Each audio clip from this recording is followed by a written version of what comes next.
Captain Minho walked across the bridge of his ship, the Taiguk. His boots made soft sounds on the metal floor as he moved toward the big window that showed space around them. The stars looked like tiny diamonds scattered on black silk, but today, something else was out there, something that made his heart beat faster. 3 months ago, humanity met aliens for the first time. The Villani were their name, and they were unlike anything humans had ever imagined. They had skin that glowed with soft light, like moonlight on water. Their bodies were tall and thin, and they moved like they were dancing, even when they were just walking. Their faces were beautiful in a way that made humans feel peaceful. Just looking at them, the Villani ship floated. Next to the Taiguk in the empty space between stars, it was huge and shaped like a flower made of crystal and metal. Lights moved through its walls like blood through veins, but the lights were colors that humans had no names for. The ship made no sound, but somehow everyone could feel it humming in their bones. Commander Jiwan stood at her station, checking reports on her screen. She was the best officer Minho had ever worked with, smart and brave and always ready to do what was right. Her black hair was pulled back in a tight bun, and her uniform was perfect as always. But Minho could see she was tired. The past weeks had been hard on everyone, especially Jiwan. The Villani had asked for cultural exchange programs. They wanted to learn about human feelings and how humans live together. They were curious about love and friendship and family, things that were simple for humans but strange for beings made of energy and light. Jiwan had volunteered to be the main person to work with them. She spent hours every day on their ship learning their language and customs. At first the meetings were formal and careful. Both sides were afraid of making mistakes that might cause problems, but as time passed the Villani began to relax around the humans. They showed interest in human food and music and stories. They especially loved hearing about human children and how families worked together to raise them. The lead Villani scientist was named Lasara, and she became fascinated with Jiwan. She asked endless questions about human biology and reproduction. She wanted to know everything about pregnancy and birth, and the bond between mothers and children. For the Villani, reproduction was different. They were energy beings who could change between physical and non-physical forms. When two Villani wanted to create offspring, they shared consciousness for a while, creating a new being from pure thought and will. Lasara spent most of her time with Jiwan, showing her amazing things about Villani science and technology. She could make flowers bloom from nothing and create beautiful patterns in the air with just her thoughts. She could also read emotions in a way that made Jiwan feel understood like never before. The two of them would talk for hours about the differences between their species and the things they had in common. One evening, Jiwan was in the observation deck of the Villani ship looking out at the stars. Earth was visible as just another tiny point of light among millions. The sight made her feel small and lonely, even though she was surrounded by wonder and discovery. Lysara found her there and sat beside her without saying anything. The Villani way of sitting was strange. They seemed to float just above the surface they were on, as if gravity was just a suggestion. The air around Lysara shimmered with soft colors that changed with her mood. Right now the colors were gentle blues and greens that made Jiwan feel calm and safe. They talked about home and family and what it meant to belong somewhere. Lysara explained that Villani did not have families the way humans did. They were all connected to each other through something like a shared mind, but each individual was also alone in ways that humans could not understand. She envied the human ability to create deep personal bonds with just one or two other beings.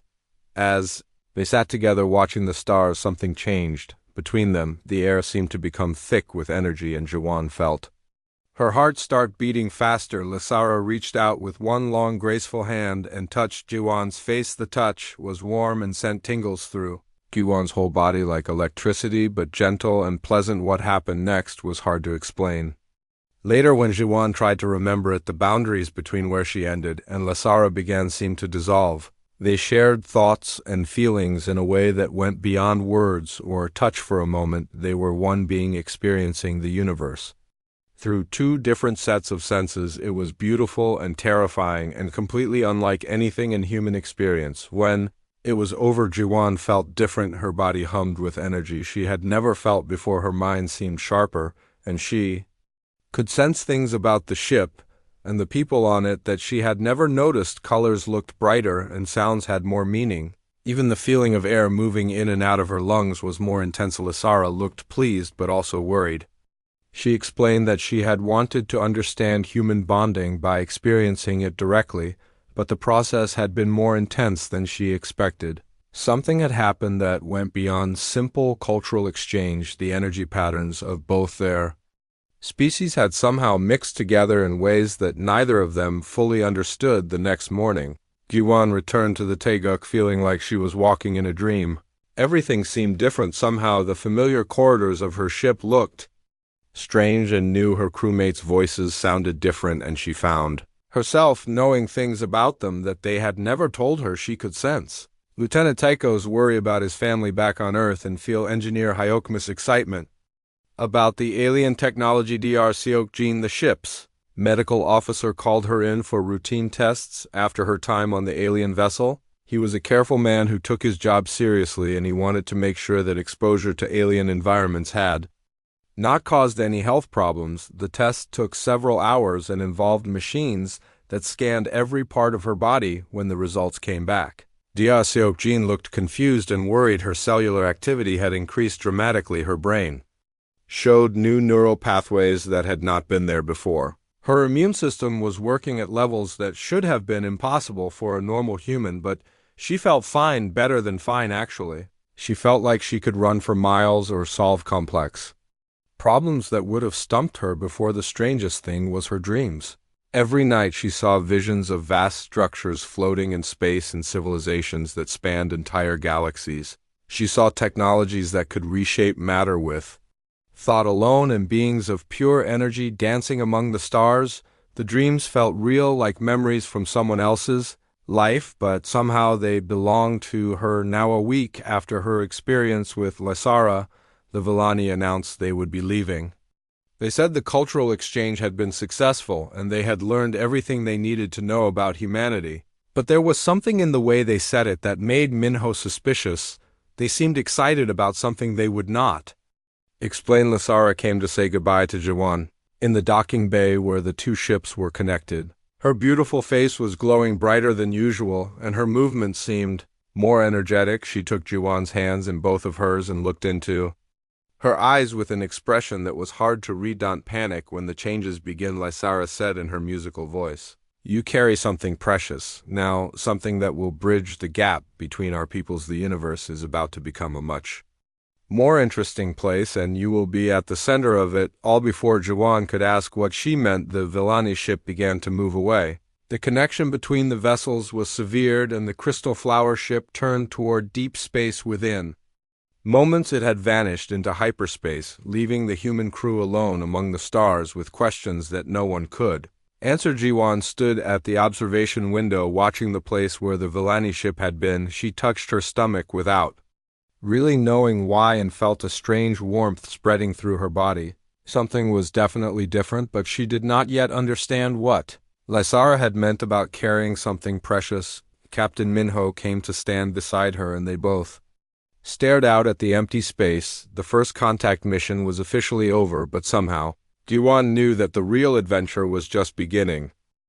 2 months had passed since the Villani ship disappeared into the darkness of Space Commander. Jiwan tried to return to her normal duties, but nothing felt normal anymore. The strange energy that had filled her body after meeting Lysara was getting stronger instead of weaker. She could feel it moving through her veins like liquid starlight, warming her from the inside out. Dr. Seokjin had been running tests on her every week, but the results made no sense. Her DNA was changing in ways that should have been impossible. New genetic sequences were appearing in her cell sequences that did not exist in any known human biology. The changes were slow but steady, like someone was rewriting her genetic code, one letter at a time. The most disturbing discovery came during a routine medical scan. Dr. Seokjin called Jiwan to the medical bay with urgency in his voice. His hands were shaking as he showed her the results on his computer screen. The images looked like a normal pregnancy scan, but what they showed was anything but normal. There was something growing inside her, but not in the way human babies grew. Instead of developing in her womb, the new life was forming in the spaces between her cells, existing in a dimension that barely touched Physical reality, the energy readings were off the charts, showing a consciousness that was becoming more complex every day, Captain. Minho paced back and forth in the medical bay when Dr. Seokjin explained the situation. His face was pale and his eyes were wide with disbelief. How could someone be pregnant with something that existed between dimensions? It was like being pregnant with a ghost or a dream. Except this ghost was very much alive and growing stronger. Engineer Haikmi was called in to help understand what was happening. He was the ship's expert on strange physics and energy fields, but even he had never seen anything like this. His scanners showed that Juwan's body had become a bridge between different realities. The developing consciousness was drawing power from somewhere else while making her body stronger than any human had ever been. The strangest part was how good Jiwan felt. She should have been weak and sick from carrying something so alien inside her. Instead, she felt more alive than ever. Before, her reflexes were faster than humanly possible. Her mind was sharper, and she could think through complex problems in seconds that used to take her hours. Her senses had become so keen that she could hear conversations 3 decks away when a small meteor hit the ship's outer hull, causing a tiny breach in Section C. Jiwan knew about it before the ship's sensors detected the damage. She could feel the change in air pressure like a whisper against her skin. She could sense the fear of the crew members who were near the breach, even though they were too far away for her to see or hear. During combat training simulations, Jiwan began to show abilities that amazed and frightened her fellow officers. She could predict where enemy shots would come from before the computer fired them. She could dodge attacks that should have been impossible to avoid. Her accuracy with weapons improved so much that she never missed a target, no matter how difficult the shot. The crew started looking at her differently. Some watched her with awe, like she was becoming something more than human. Others seemed afraid, as if she might suddenly become dangerous. The way they acted around her made Jiwan feel lonely, even when she was surrounded by people who had been her friends for years. But the loneliness was not complete. Every night when she slept, Jiwan experienced dreams that were not her own. She saw vast cities floating among the stars and technologies that could reshape entire planets. She witnessed the history of civilizations that had existed for millions of years and learned secrets about the universe that humanity had never discovered. The consciousness growing inside her was already aware, already learning, already planning. It whispered to her in quiet moments, teaching her things about physics and biology that made her gasp with understanding. She realized that what was happening to her was not an accident. The Villani had planned this somehow, though she did not yet understand why. One day, while working on the bridge, Jiwan suddenly stopped what she was doing and turned toward the main computer. Her crewmates watched in amazement as she walked over to the terminal and placed her hands on the interface. Without typing or speaking, she began to communicate directly with the ship's systems. Her consciousness merged with the computer, allowing her to access information and control functions in ways that should have been impossible. The ship's artificial intelligence responded to her like it had found a new friend. Jiwan could feel its electronic thoughts and understand its simple desires to be helpful and efficient. She showed it more efficient ways to route power through the ship and taught it how to anticipate problems before they became serious. The AI seemed grateful for the attention and began working better than it ever had before. As weeks passed, Jiwan discovered she could do other things that amazed everyone around her. She could make small objects move without touching them by focusing her thoughts on them. She could sense the emotions of people throughout the ship, feeling their happiness and sadness and fear as if they were her own. She could even heal minor injuries by placing her hands on wounded crew members, though the process left her exhausted. The most remarkable change happened during a routine spacewalk when Lieutenant Taiko's suit malfunctioned, leaving him floating helplessly outside the ship. Jiwan felt his panic like a physical blow to her chest. Without thinking, she ran to the airlock and stepped outside into the vacuum of space. What happened next defied every law of physics. The crew knew Jiwan did not die in the cold emptiness of space. Instead, her body began to glow with the same soft light that the Villani possessed. She moved through space like she was swimming through water, reaching Taiko in seconds and guiding him back to safety. When they returned to the ship, she collapsed from exhaustion, but she was alive and unharmed. Dr. Seokjin examined her immediately after the incident. His tests showed that her body had somehow learned to exist in multiple states at once. She could shift between normal human biology and something closer to the energy forms. That the Villani used this ability had saved Tycho's life, but it had also proven that she was becoming something entirely new. The consciousness inside her was growing stronger every day, and with it came new abilities and new understanding. Jiwan began to realize that she was not just pregnant in the normal sense. She was carrying the future of both species inside her body, something that could bridge the gap between human and Villani civilization, but the process was dangerous. Her human body was not designed to channel the kind of energy that flowed through her every day. The constant changes were putting enormous strain on her cellular structure. Dr. Seokjin warned that she might not survive if the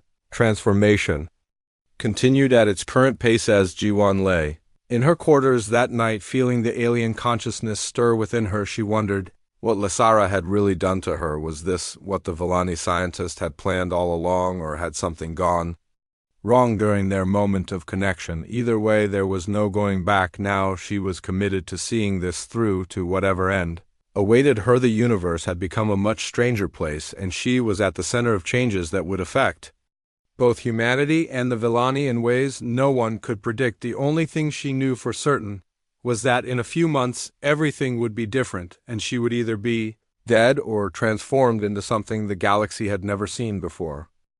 7 months into the impossible pregnancy that was changing everything about her life, Commander Jiwan stood on the bridge watching space through the main view screen. The stars looked different now. Through her transformed vision, she could see energy patterns flowing between them like rivers of light, connecting distant suns in a vast network of cosmic power. Captain Minho was reading reports at his command station when the ship's sensors suddenly screamed warnings. Red lights flashed throughout the bridge as massive objects appeared on the scanner screens, dropping out of hyperspace like predators emerging from tall grass. The new arrivals were huge warships bristling with weapons that could crack planets, and half the lead ship transmitted a message in a voice that sounded like grinding metal. The aliens who spoke were called the Kreks, and they were known throughout the galaxy as conquerors who enslaved entire civilizations. Their empire stretched across thousands of star systems, and they had never been defeated in battle. They were here hunting for something specific,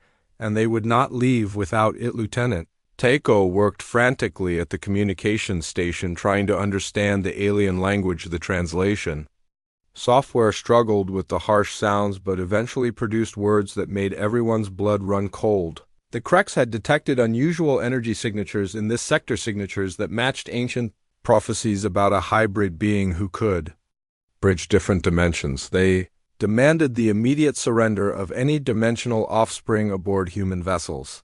When Captain Minho refused to hand over Jiwan, the Kreks fleet opened fire. Their plasma cannons sent bolts of destructive energy racing through space toward the small exploration ship. The Taiguk was fast and well armed for its size, but it was no match for an entire Kreks battle fleet. What happened next surprised everyone, including Jiwan herself. She felt the danger before the ship's sensors detected the incoming fire. The consciousness inside her reacted to the threat with instincts that were not human or Villani, but something entirely new. Without thinking, she walked to the center of the bridge and raised her hands toward the view screen. The plasma bolts that should have destroyed the Taiguk simply stopped in space. They hung frozen, like someone had pressed a pause button on reality itself. The deadly energy that could have killed everyone aboard was suspended in a bubble of force that surrounded the ship. Then, with a gentle gesture from Jiwan, the plasma reversed direction, flying back toward the Kreks vessels that had fired it. The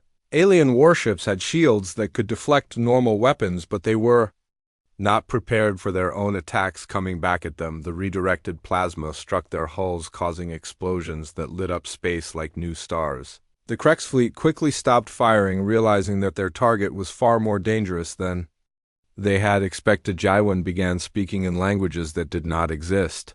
Her voice carried across space without radio transmission, reaching directly into the minds of the Kreks commanders. She was not threatening them or trying to negotiate. Instead, she was showing them visions, sharing memories and knowledge that the growing consciousness had given her. The images she projected were of unity between different species, technologies that could eliminate the need for conquest and war, worlds where Multiple races lived together in peace, sharing resources and knowledge instead of fighting over them. The Kreks, who had spent millennia believing that only the strong deserved to survive, found themselves seeing possibilities they had never imagined. The consciousness within Jiwan was now communicating directly with both the human crew and the alien fleet. It spoke without words, sending thoughts and emotions that everyone could understand regardless of their species. It shared visions of the future, where cooperation replaced competition and understanding replaced fear. Engineer Hayekmi monitored the energy readings coming from Jiwan with growing amazement. The power flowing through her body was enough to run a small city, but somehow her human form was containing and directing it without being destroyed. The hybrid consciousness was using her as a living amplifier, broadcasting its message. Across light years of space, the Kreks fleet began to change formation instead of maintaining attack positions. They moved into a defensive circle around the Taiguk, their weapons powered down and their shields lowered in a gesture of peace that no one had expected from such a warlike species. The visions Jiwan was sharing had shown them something worth protecting instead of conquering, but the effort was taking a terrible toll on her doctor. Seokjin watched her vital signs with growing alarm as her cellular structure began to destabilize. She was burning through her life force at an incredible rate, channeling more energy than any biological form should be able to handle. Her body temperature was rising and her heart was beating so fast it appeared as a solid line on the medical scanners. The consciousness seemed to realize that its host was in danger. The energy output decreased and the visions being shared with the Kreks became less intense, but the damage was already done. Jiwan collapsed to her knees on the bridge, her body smoking slightly from the heat generated by the interdimensional forces flowing through her. Captain Minho caught her before she could fall completely. His hands burned slightly from touching her superheated skin, but he held on anyway, calling for Dr. Seokjin to bring emergency medical equipment. The bridge crew watched in horror as their transformed commander struggled to breathe, her body racked with convulsions from the energy overload. The Kreks fleet commander transmitted a new message, but this time his voice was filled with concern rather than aggression. He offered medical assistance and protection, recognizing that what they had witnessed was the birth of something unprecedented in galactic history. The warrior race that had conquered thousands of worlds was suddenly willing to become guardians instead of destroyers. Dr. Seokjin worked to stabilize Jiwan's condition, but his human medical knowledge was inadequate for treating someone whose biology was changing in real time. Her cells were restructuring themselves on a molecular level, adapting to channel the alien energy more efficiently. The process was painful and dangerous, but it was also necessary for her survival. As the medical team worked to save her life, Jiwan drifted in and out of consciousness during her brief moments of awareness. She could feel the presence of the consciousness inside her. It was stronger now, more coherent, and definitely preparing for something important. The time of hiding and growing in secret was almost over. The hybrid being was ready to be born, but the process would require careful timing and preparation. The energy required for the birth would be enormous, potentially destroying both mother and child if not properly managed. The consciousness began showing Jiwan images of what needed to happen, and how the various alien technologies around them could be used to ensure a safe delivery. Captain Minho received a priority transmission from Earth Command. They had detected the energy emissions from the confrontation with the Kreks and were demanding explanations. Military ships were already being dispatched to investigate, but they would not arrive for several weeks. The crew of the Taiguk was on their own during the most critical phase of this unprecedented situation. As Jiwan stabilized enough to speak, she looked up at her captain and crewmates with eyes that now glowed with internal light. The hybrid consciousness was close to the surface, now sharing her thoughts and perceptions in ways that made her seem both familiar and alien. At the same time, the real challenge was just beginning. The birth process would require cooperation between human technology, Kreks, military science, and the interdimensional abilities that were still growing inside her. What emerged from this unprecedented pregnancy would either unite the galaxy in peace or destroy everything they had tried to protect. The next few weeks would determine the fate of multiple civilizations, and Jiwan was at the center of it all. The 8th month brought changes that pushed reality to its breaking point. Commander Jiwan no longer looked completely human.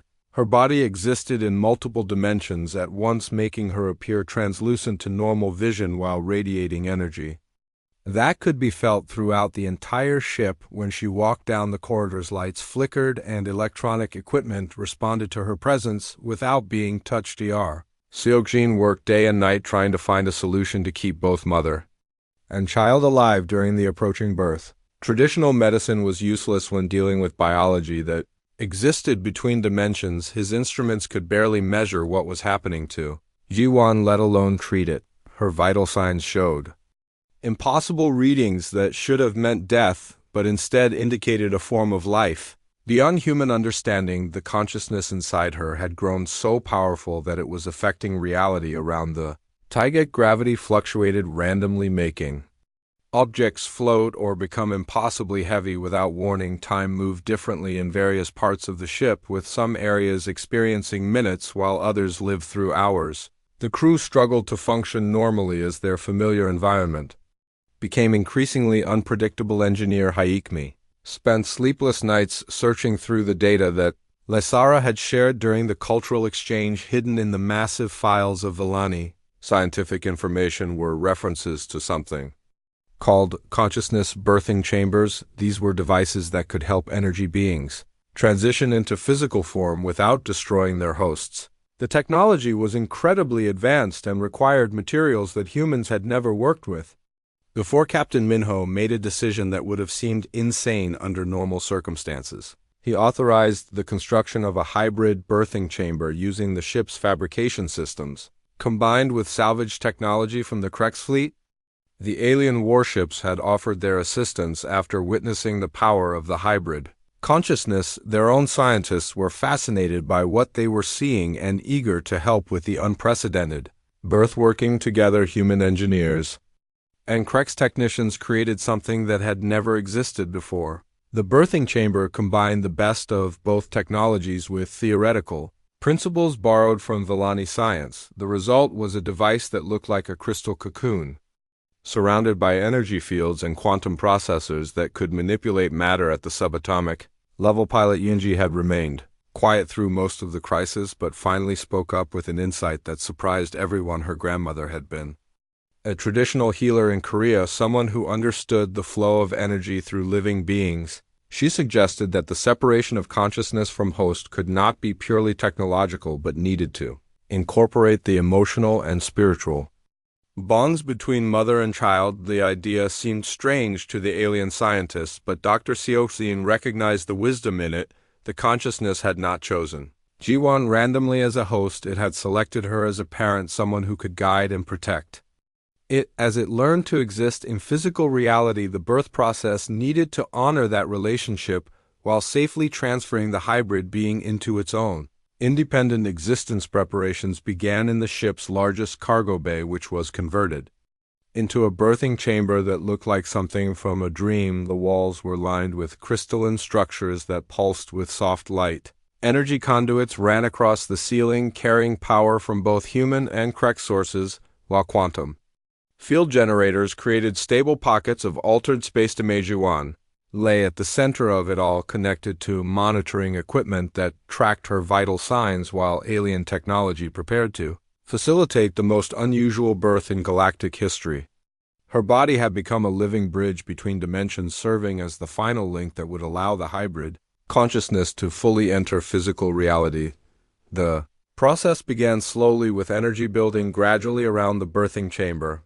The air itself seemed to come alive, crackling with forces that made everyone watching feel like they were witnessing the creation of a new universe. Jiwan's body began to glow more brightly as the consciousness prepared to separate from its human host. Seokjin monitored every aspect of the procedure, ready to intervene if something went wrong, but knowing that his medical knowledge was inadequate for what they were attempting.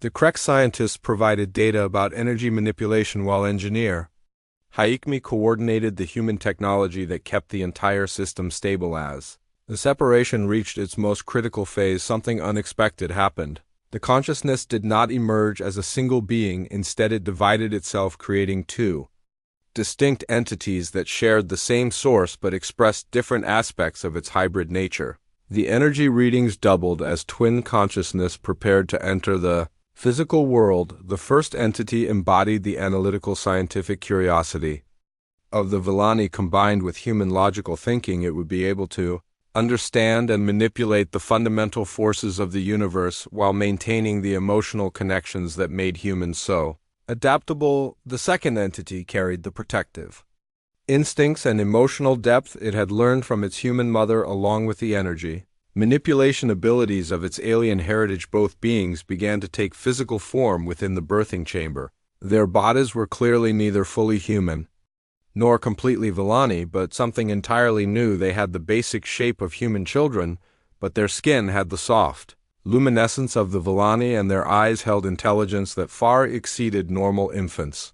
The male child, whom Jiwan instinctively knew should be called Deho, appeared first. His tiny hands reached out and touched the walls of the chamber, causing the crystal structures to resonate with musical tones. He seemed fascinated by the way matter responded to his thoughts, already experimenting with abilities that would take years for normal beings to develop. His sister Yuna emerged moments later, but she was different from her brother. Where Deho was solid and present, Yuna seemed to flicker in and out of visible reality. She existed simultaneously in multiple dimensions, able to phase between different states of being at will. Her presence could be felt even when she was not visible, creating a sense of calm that spread throughout the chamber. The birth process was exhausting for everyone involved, but especially for Jiwan. Her body had served as a conduit for enormous amounts of interdimensional energy, and the strain of separation left her weak and disoriented, but she was alive and whole, her human biology restored to normal, though permanently changed by the experience. Dr. Seokjin examined the newborn twins with amazement that bordered on disbelief. They showed no signs of the helplessness typical of human infants. Instead, they were alert and responsive, demonstrating cognitive abilities that suggested they were already thinking and learning at an accelerated pace. Their vital signs were stable, but unlike anything in his medical textbooks. The Krex fleet commander transmitted his congratulations. Along with an offer of protection, he declared that witnessing the birth had shown him a future worth fighting for. Rather than against the warrior race that had conquered thousands of worlds, was suddenly willing to become guardians of the new life they had helped bring into existence. As Jiwan held her impossible children, for the first time she felt a connection that went beyond normal parent-child bonds. She could sense their thoughts and emotions even when they were not making sounds. The hybrid consciousness that had grown within her for 8 months had left her with abilities that would help her understand and guide these remarkable beings as they learned to use their unprecedented powers. The twins looked up at their mother with eyes that held ancient wisdom combined with childlike wonder.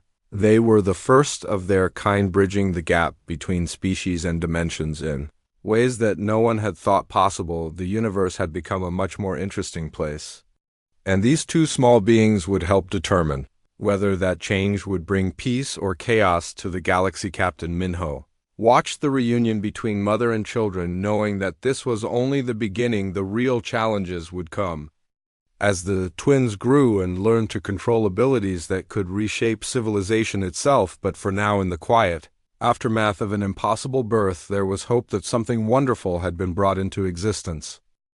The birth of the hybrid twins sent shockwaves through known space that could be felt across multiple star systems. Energy sensors on dozens of worlds detected the dimensional disturbance caused by their emergence into physical reality within hours of their birth. Ships from various alien species began arriving near the Taigek, drawn by curiosity, fear, or hope about what this unprecedented event might mean for the galaxy. Captain Minho found himself managing what felt like an interstellar conference. As representatives from different civilizations requested permission to observe the children, some came seeking knowledge, hoping to learn from the successful hybrid breeding program that had created beings capable of bridging dimensional gaps. Others arrived with offers of alliance, recognizing that humanity had achieved something thought impossible by even the most advanced races. The twins themselves seemed unaware of the attention they were receiving. Deho spent his time experimenting with matter manipulation using his thoughts to reshape small objects into complex geometric patterns that hurt to look at directly. His sister, Yuna, flickered in and out of visible reality, exploring parallel dimensions and returning with stories of alternate universes where different choices had created entirely different versions of their reality. Both children displayed intelligence that far exceeded adult humans. Within just days of their birth, they learned languages by listening to conversations once and could solve mathematical problems that challenged the ship's computer systems. Their development was accelerated, but unlike normal precocious children, they retained emotional maturity that matched their intellectual growth. Dr. Xiaoqing documented everything, knowing that his observations would revolutionize understanding of biology. Across multiple species, the twins needed very little sleep and seemed to gain nourishment directly from ambient energy rather than requiring normal food. Their growth rate was visible from day to day, but it was controlled and purposeful rather than chaotic. The most remarkable discovery came when the twins began communicating with each other across dimensions. Even when Yuna was phased into alternate reality states, she could share thoughts and experiences with her brother instantly. This quantum entanglement between their consciousness suggested they were still connected to some form of collective mind while maintaining distinct individual personalities. Commander Jiwan had survived the birthing process but was forever changed. Her body retained some of the interdimensional abilities she had gained during pregnancy, making her the only human who could truly understand what her children were experiencing. She could sense their emotional states across vast distances, feel when they were curious or excited, and provide comfort in ways that transcended normal parent-child bonds. The connection she shared with them was unlike anything recorded in human or alien psychology. When Deho became frustrated with a particularly complex matter manipulation exercise, Jiwan would feel his irritation as physical discomfort in her own body. When Yuna explored dangerous dimensional rifts, her mother's heart would race with sympathetic fear until the child returned safely to their reality. The Krek's fleet had transformed from potential destroyers into devoted protectors. Their commander Vexstar declared that his warriors would defend the children with their lives. The battle-hardened aliens who had spent centuries conquering worlds now spent their time learning to change diapers and prepare formula. Though the twins needed neither conventional care, other species were less welcoming. A coalition of traditional races led by the rigid Zephyrians viewed the hybrid children as abominations that threatened the natural order. They sent diplomatic protests demanding that the twins be contained or destroyed before their abilities could disrupt the carefully maintained balance between different civilizations. Lieutenant Takeo worked overtime managing communications as requests for contact poured in from across the galaxy. Scientists wanted to study the children. Military leaders hoped to recruit them as weapons. Religious groups proclaimed them as either messiahs or demons, depending on their particular beliefs. The twins seemed to find all the attention amusing rather than threatening. Deho would create small sculptures from scrap metal and give them to visiting diplomats as gifts. His matter manipulation abilities allowed him to embed complex crystalline structures within the sculptures that would sing with beautiful melodies when exposed to light. Yuna delighted in surprising visitors by appearing suddenly beside them after phasing through walls or floors. Her ability to exist in multiple dimensions simultaneously made conventional security measures useless, but she used her powers playfully rather than destructively, often leaving small flowers from parallel universes as presents for the crew. Pilot Yunji became an unofficial guardian for the children, teaching them games and songs from Earth while helping them understand human customs and emotions. The twins absorbed everything she showed them with eager curiosity, asking questions that revealed thinking patterns unlike anything in human or alien psychology. The most challenging aspect of raising hybrid children was helping them understand the impact of their abilities. Deho could reshape matter with a thought, but he needed to learn restraint to avoid accidentally destroying important equipment. Yuna could travel between dimensions, but she had to understand that not all realities were safe to explore. Dr. Xiaoqing worked with Jiwan to establish guidelines for the children's development. They needed to learn control and responsibility before their powers grew beyond manageable levels. The twins were eager students, but their accelerated learning meant that lessons designed for normal children were inadequate for their needs. As weeks passed, the children began showing interest in the various alien technologies aboard the Krek ships. They could interface directly with computer systems using abilities inherited from both parent species. Deho could make machines work more efficiently by adjusting their molecular structure, while Yuna could access data stored in parallel processing dimensions. The twins also demonstrated remarkable empathy for other beings. When Engineer Hitmi injured his hand while working on the birthing chamber equipment, Deho instinctively reached out and healed the wound using his matter manipulation abilities to repair damaged tissue at the cellular level. The healing left Hitmi feeling stronger and more energetic than he had in years. Yuna showed equal compassion by creating peaceful meditation spaces in unused areas of the ship. Her dimensional phasing abilities allowed her to establish pockets of altered reality, where stressed crew members could find rest and tranquility. The spaces existed partially outside normal time, allowing visitors to experience hours of peaceful rest in minutes of ship time. Captain Minho realized that managing the twins was beyond the capabilities of a single ship or crew. They needed resources and protection that only a coordinated effort between multiple species could provide. The children were too valuable and too powerful to be left without proper support and guidance. News from Earth Command brought both excitement and concern about the hybrid children. Some viewed them as the next step in human evolution, proof that their species could adapt and grow beyond biological limitations. Others feared that the twins represented a threat to human purity, beings too powerful and alien to be completely trusted. Political factions were forming around how humanity should respond to this development.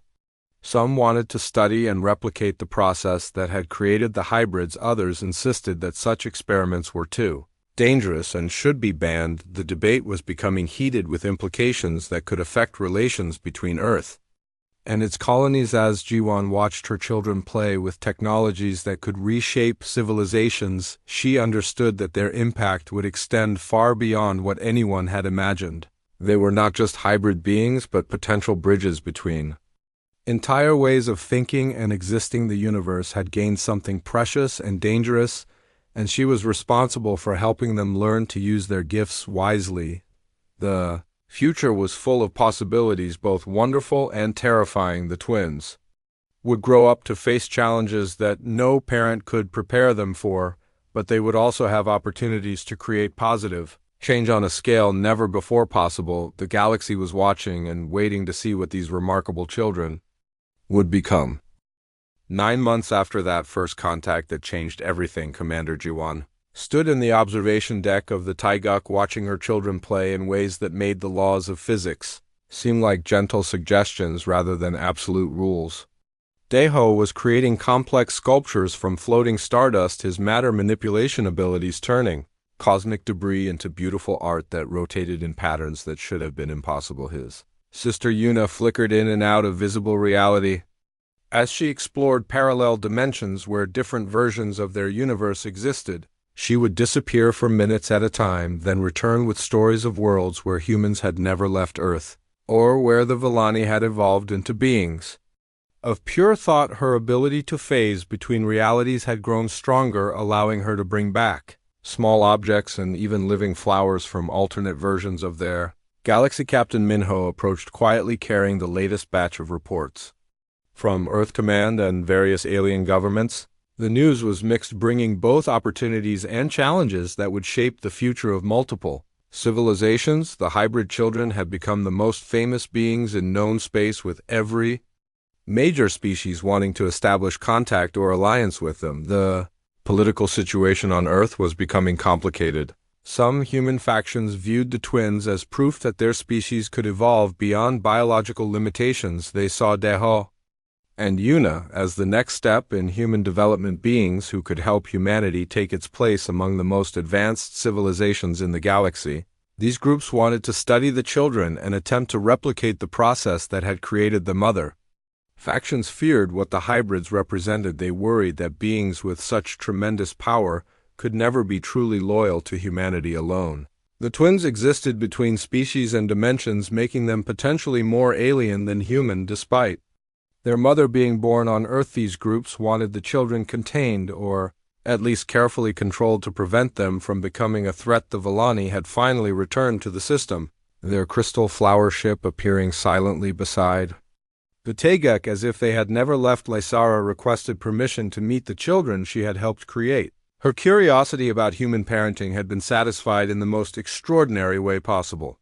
When she saw Deho and Yuna playing together, their abilities seamlessly blending Villani energy manipulation with human emotional intelligence, her satisfaction was obvious even across species barriers. The reunion between the children and their alien parent was touching in ways that transcended normal family dynamics. Lysara could communicate with the twins using the same energy patterns that existed within their hybrid consciousness. They shared thoughts and memories directly, creating a three-way mental link that allowed for perfect understanding between different forms of life. Dea showed Lysara his latest matter manipulation creations while explaining in perfect Villani how he had learned to reshape atomic structures by feeling the natural harmony between different elements.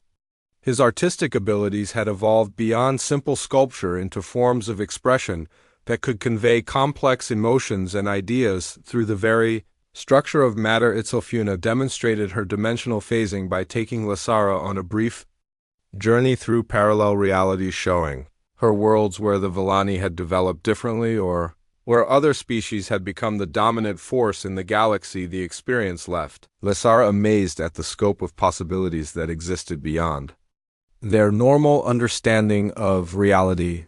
The twins seemed unaware of the political complications their existence had created. They interacted with every species they met as if differences between humans, Krex, Villani, and others were simply interesting variations rather than barriers to understanding. Their natural curiosity and empathy made them excellent ambassadors between civilizations that had never found common ground before. Seokjin had documented their development extensively, creating medical records that would revolutionize understanding of biology, genetics, and consciousness across multiple scientific disciplines. The twins continued to grow and learn at an accelerated pace, but their emotional maturity kept pace with their intellectual development, preventing the problems that might have occurred with normal child prodigies. Engineer Haikmi had been working with the children to understand technologies that had puzzled human scientists for decades. Deho could examine complex machinery and immediately understand how to improve its efficiency, while Yuna could access alternate versions of the same technology to see how different approaches might work better. The combination of their abilities was leading to breakthrough discoveries almost daily. The Krex fleet remained as protectors of the family, though their role had evolved from guardians to students. Commander Vexstar and his warriors were learning about cooperation and peaceful coexistence by observing how the twins interacted with different species. Their warlike culture was gradually shifting toward something more like the harmony they saw in their young charges. Lieutenant Teiko managed communications with the growing number of species that wanted to establish diplomatic relations through the hybrid children. Several previously unknown civilizations had made contact, specifically because they were curious about beings who could bridge different dimensions and forms of existence. The twins were becoming living symbols of unity in a galaxy that had been divided by fear and misunderstanding for millennia. Pilot Yunji continued teaching the children about human culture and values while learning from them about perspectives that no single species could achieve alone. The twins showed her ways of thinking that incorporated multiple viewpoints, simultaneously allowing for solutions to problems that had seemed unsolvable when approached from only one cultural framework. As Juan watched her impossible family interact with representatives from dozens of different worlds, she realized that her role had evolved far beyond what any parent could have expected. She was not just raising children, but helping to guide the development of beings who could reshape civilization itself. The responsibilities were overwhelming, but so were the possibilities. Through Deho and Yuna, humanity had gained access to technologies and perspectives that could solve problems that had plagued multiple species for thousands of years. War between civilizations could become unnecessary when beings existed who could help different species understand each other perfectly. Resource scarcity could be eliminated through matter manipulation abilities that could create whatever was needed from basic atomic components. The children represented hope for a future where cooperation replaced competition and understanding replaced fear. They were living proof that different forms of life could not only coexist but could create something greater than the sum of their parts. Their very existence challenged assumptions about identity, species loyalty, and the nature of consciousness itself, but with great potential came great responsibility. G1 knew that her children would face challenges and temptations that no parent could prepare them for. They would be courted by those who wanted to use their abilities for selfish purposes and threatened by those who feared what they represented. The galaxy was full of dangers for beings who stood at the intersection of multiple civilizations. As she tucked the twins into bed that night, listening to them whisper to each other in languages that mixed human Korean with Volani harmonics and mathematical concepts that described dimensional relationships, Jiwon felt both pride and worry about their future. They were remarkable children who would grow up to become bridges between not just species but entire ways of understanding existence. The universe.